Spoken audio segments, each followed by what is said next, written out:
ఈ రోజు శ్రీ వాసవి కన్యక పరమేశ్వరి మాతా జయంతి సందర్భంగా స్థానిక శివాలయంలో అమ్మవారి జయంతి వేడుకలు చిట్యాల మండల ఆర్యవైశ్య సంఘ మహిళా అధ్యక్షురాలు పోల ధనలక్ష్మి పెద్దయ్య, చిట్యాల పట్టణ ఆర్యవైశ్య మహిళా సంఘం అధ్యక్షురాలు బెలిదే నర్మదా సత్యనారాయణ ఆధ్వర్యంలో ఘనంగా నిర్వహించడం జరిగింది.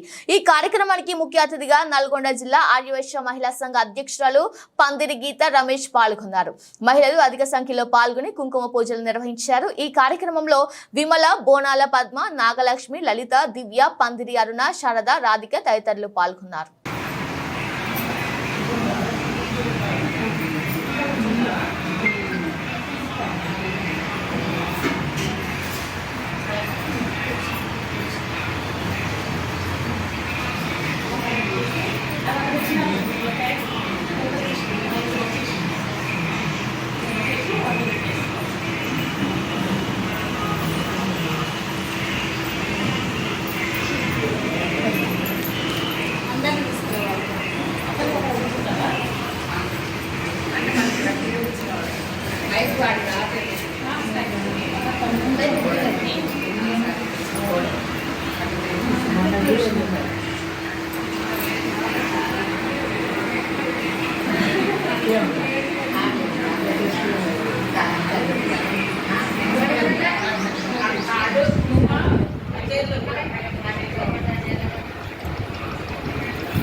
స్టార్ట్ అయినా